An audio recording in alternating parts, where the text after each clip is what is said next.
Hello and welcome to lecture number 20 of this series about musks. This is the second and final lecture on musks. This is the blotter that I dipped in romandolide about a week ago, and it's still going really strong. It's quite a powerful musk. In the context of the others that I smelled, it wasn't so strong, but clearly it holds its own. And this is the new category of polycyclic musks that I will come to in a minute. For the moment, what I would like to discuss is polycyclic musks, which were a huge category of musks between, let's say, 1965, 70, and about 1990, and whose rise and fall really mirrors some of the contradictory requirements of fragrance chemistry that have been put upon it by environmental chemistry and regulatory pressure in recent years, which are very important considerations now for a fragrance molecule. So the story I'm going to tell today begins in 1955 with the discovery by Carpenter of a musk which has a benzene ring in the middle but no nitro groups, and instead a bulky tertiary butyl group and an aldehyde.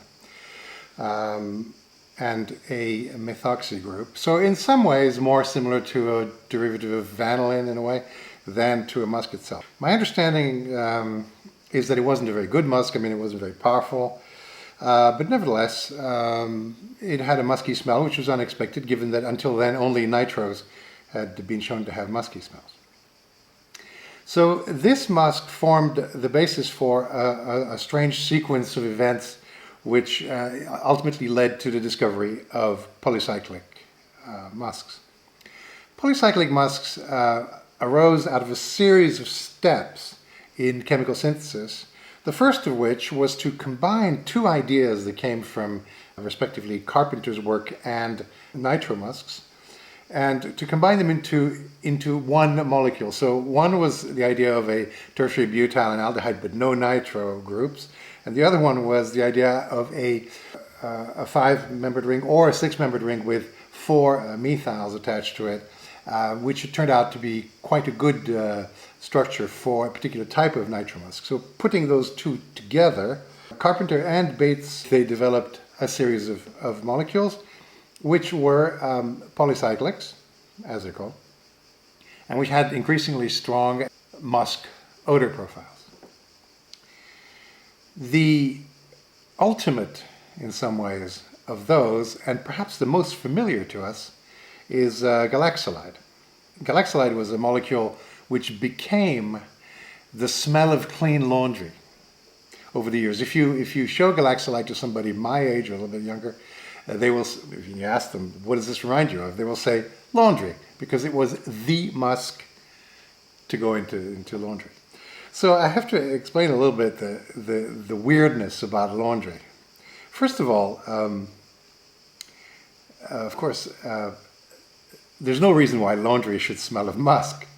So it's basically a learned response that, if you put musk in laundry for like 10 years and everybody's got used to dry, clean laundry smelling of musk, then it becomes the smell of clean laundry. But that can change, and in fact it has changed.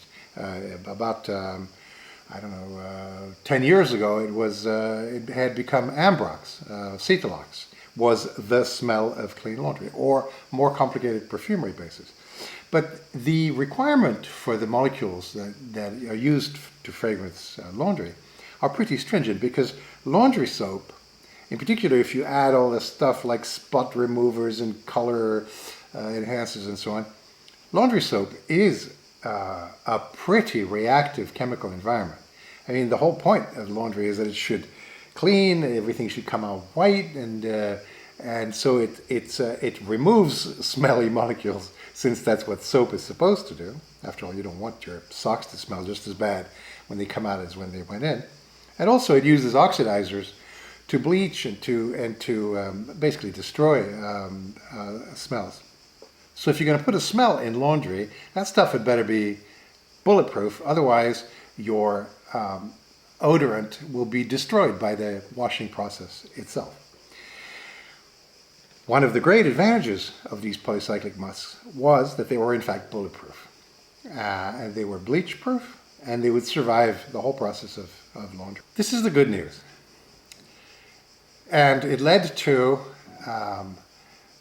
the creation of a series of polycyclic musks that are shown on this table, including tonalid, which was made in ton quantities, quantities of tens of tons actually, in the PFW factory, which I visited once. I must say, visiting a single product factory where the product is quite powerful is quite an experience. I mean, the smell of tonalid took several days to sort of go away from everything that I'd carried or touched. So tonalid was a good, solid, powdery, slightly screechy musk. It wasn't a delightful macrocycle. The macrocycles are softer and more interesting. This was fairly brutal.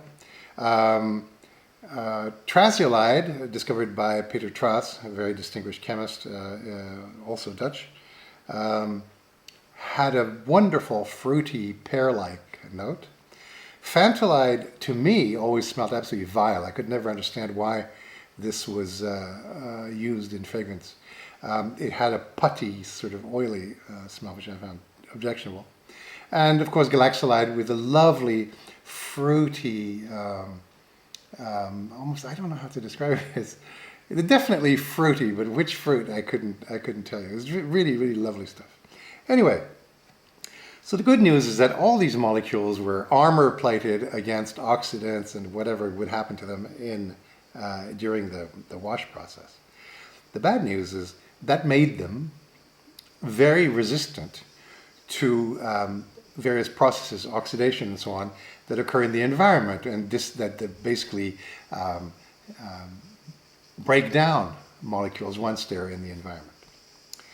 So chemists had created a whole generation of molecules which were used in large amounts in the wash. They get washed into the drains and end up in the environment, and they're very stable.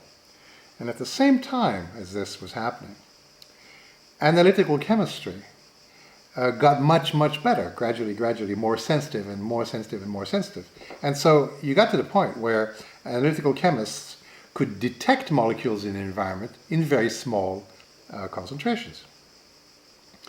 And these two things were on a collision course. So historically, the trouble began with a paper by Butterworth and Mason, published in 1981, describing, quote, the acute toxicity of thioglycol, which we're not concerned with, and versalide in rodents. Now, this paper is really quite remarkable because, first of all, if you look at the affiliation of these two scientists, it says British Industrial Biological Research Association, which suggests a research laboratory. In fact, it is no such thing. It's a private company whose job is to evaluate the toxicity of environmental chemicals. So already you can see that these people have what would be described as a conflict of interest, in the sense that the very business that pays for their salaries is raising alarm about chemicals in the environment. So what did they say in this paper? Well, they fed mice a large amount of versalide, which was one of the polycyclics, and they described effects on the central nervous system. And then they end the abstract, and it's mentioned in the paper, of course, that a green substance was formed in the gastrointestinal tract, and most tissues, including the central nervous system, showed a green, blue, or gray coloration. Okay, now, first of all, that's strange, and when I first read this paper, I thought, this is rather strange. Blue-green, you give enough stuff that the entire nervous system is blue-green? Okay, maybe. Seems odd. But here's what's even more odd.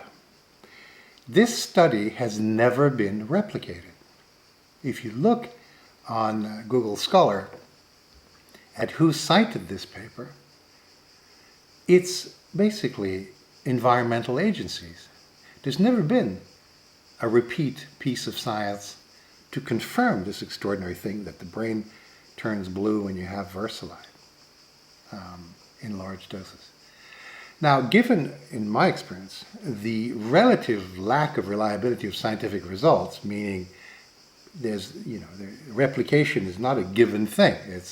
You have to do it to make sure. There are a million reasons why some study could be wrong. It could be a human error. It could be misrepresentation, going up and including outright fraud. You need to check. This thing has never been checked. Well, you're going to say, well, so what? Well, the so what is this, that the molecule was banned pretty much worldwide in the subsequent years based on this paper, which has never been replicated. And this halo effect of this publication started to spread to polycyclics. And really what happened was when analytical chemists became really good at detecting these weird molecules, they're fairly easy to detect. They have unusual molecular weights. When they got really good at detecting them, they found them everywhere. Not everywhere, but in fats, because these are fat-soluble molecules. So where are fats? Well, you can find in the environment. You will find them in fatty fish like salmon, and also you will find them, of course, after people have eaten the salmon, or for that matter, possibly even just washed their laundry. You will find them in, God forbid, mother's milk.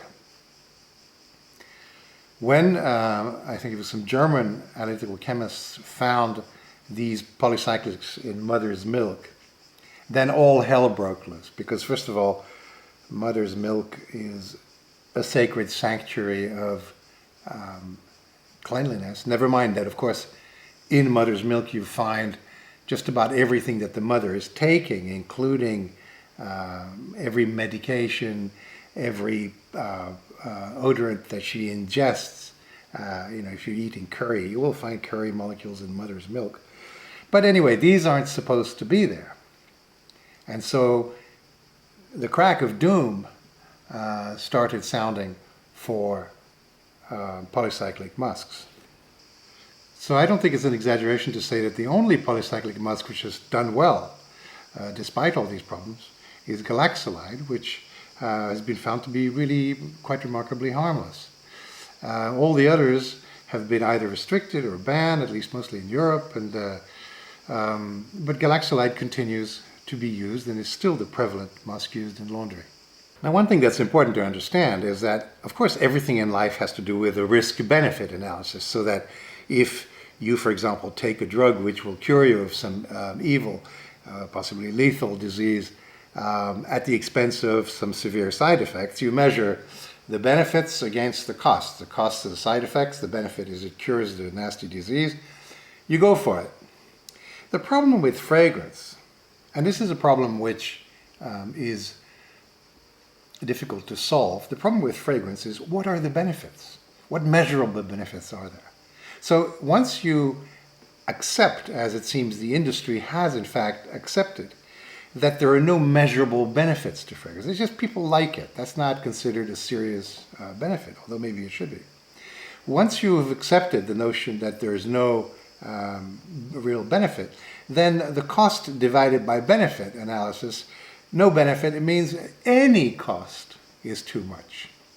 So basically there's no justification for there being musks in mother's milk. So when it came to laundry, you either had to shift away from musks, including all the very successful ones, and that's what happened with Ambrox, or you had to make musks which were less environmentally stable, or you had to make much more powerful molecules, and I don't think that's happened particularly, or you have to make molecules that are really easily biodegradable, not particularly sensitive to oxidation, but that degrade gracefully in the environment and disappear from the radar screen of analytical chemists. And this is where the alicyclic musks come in, because bromandolide and calvetolide and silcolide and all the others, they have ester linkages in the molecule, and those ester linkages will break down in acid, and they will break down in the environment reasonably fast. So these are The one I'm smelling is one of them. These are musks which have a very good environmental behavior. As a profile, they're, I think, less powerful than polycyclics. You may need to put more in the laundry. I'm not sure what the exact potencies are, but they feel a good deal less potent. And they're fairly cheap to make. So this is, this is a rational answer of the fragrance chemistry community to a combination of problems. Now, the irony of it all is that to some extent the smell of clean laundry is a learned response. In other words, the smell of clean laundry is whatever clean laundry smells of. But actually, the original reference point to the smell of clean laundry was the smell of line-dried laundry. We've all been, I mean, I remember when I was a kid and I went to visit my grandmother in the countryside, they used to hang the sheets out in the sun, which many people don't do anymore because they have a dryer and because hanging your sheets out of the window is no longer considered presentable. And I remember those sheets smelling really fantastic. And I think the origin of the clean laundry smell is simply due to the fact that line-dried laundry does have a smell. And it was always very interesting to me, rather mysterious actually, what is this smell of clean laundry? And remarkably, this was only answered this year, 2020, where a study actually went and looked at what chemicals are formed by the action of sunlight on clean laundry. And to, I think, everybody's delight, they discovered that the molecules that are formed in the laundry are aldehydes. So this goes back full circle. There was Ernest Beau in the early years of the 20th century looking for something that reminded him of snow and discovering that aldehydes did quite a good job at this. And then now we have the smell of clean laundry, which is really the action of the sun on something white, is actually made up of aldehydes. So in a way, we're going around a circle here of aldehyde, snow, white, clean, aldehyde, snow, white, clean. So let's take a look at what this paper actually says about the smell of clean laundry. So what do? They take a piece of cloth, they wash it in a fragrance-free wash, and then they compare what volatile chemicals come out of a cloth that's been dried in darkness and a cloth that's been dried in sunlight. And what they find is really quite remarkable. First of all, there's a lot more stuff coming out of the cloth that's been dried in sunlight. And secondly, what comes out are quite powerful odorants, namely aldehydes of various types. If you look at the chromatogram of the compounds from a cotton towel dried in natural sun, you find that there's a lot of short chain aldehydes, which are not necessarily particularly pleasant, but they do have a sort of a certain bite. They definitely have a sort of slightly aggressive character. And then you go up in molecular weight and you get octanal, nonanal, decanal. Interestingly, there's a big peak there which they don't identify. One wonders what that is. So octanal, nonanal, and decanal are citrus aldehydes. They're found in citrus peel, especially the even ordered, the octanal and decanal. Now, if you compare that to the towel background, so when the piece of cloth has been dried in darkness, you don't get much of anything in this particular part of the chromatogram. And what you do get seems to come out of the plastic bag that they put it in. And then they also compare that to the outdoor background smell, which in this particular case is rather low.